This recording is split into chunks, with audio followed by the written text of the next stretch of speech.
inspired by a question that we got somebody in our plyo intensive group had. It got my wheels turning and thinking about like, yeah, how would I support that? The woman was talking about how adding in plyometrics to her programming for some of her clients who had osteoporosis, she's seen some really good changes in their osteoporosis, improve, like their bone health. Interesting thing was a lot of the areas of the bone that were osteoporotic showed improvement except the femoral neck. And so her question was there a different way that she could target the femoral neck with different exercises, different plyometric variations, that maybe they weren't getting that stimulus in the right area? And for me, when I heard that, I was like, ooh, interesting, because I would think that if the stimulus was enough to remodel bone in like the shaft of the femur, and I forget where the other parts were, but in the other areas of the bone in the skeleton that were osteoporotic, like why was the femoral neck not responding? And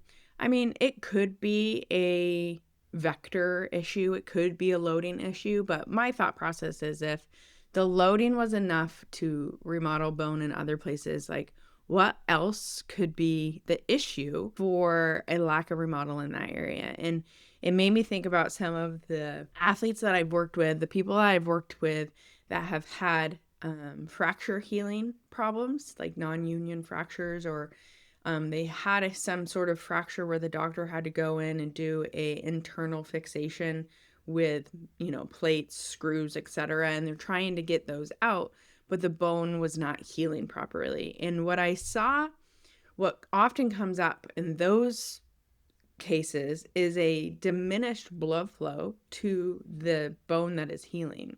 And not just a diminished blood flow because of the area of the bone, right? Because some non-union fractures are happening in areas of the bone that don't have good blood supply. So examples of that is going to be like a fifth met fracture, like a Jones fracture, or a scaphoid fracture in the wrist. And there's other bones like that in the body too, but those bones inherently don't have a good blood supply throughout the bone.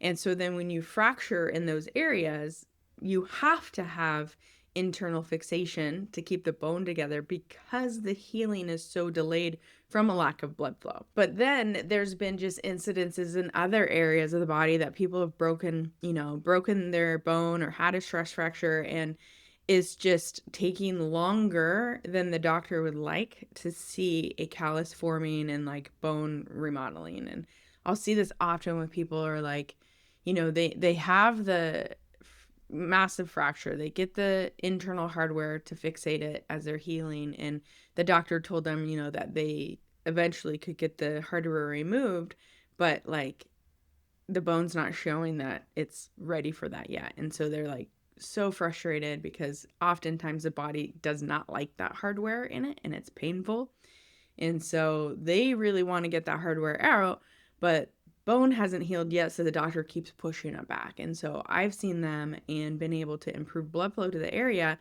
and within a couple weeks actually see changes in the bone healing on the imaging. So that's been pretty powerful. And the way that I really have assessed that is through monitoring people's distal pulses of their limbs, and with the assumption that if you have a good, robust, resonant distal pulse, that is indicative of good blood flow throughout the body and throughout the limb, especially the involved limb. I don't think it would be any different in the case of osteoporosis, right?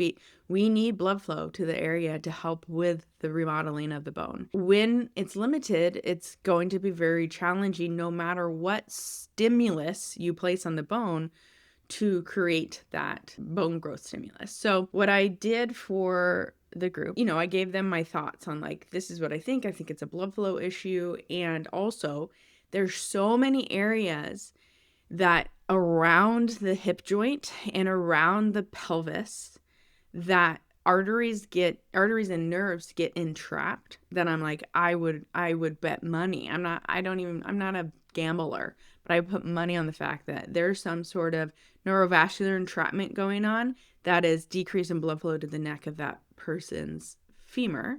And if you could target those, you might see a better response with the plyometrics you're already doing.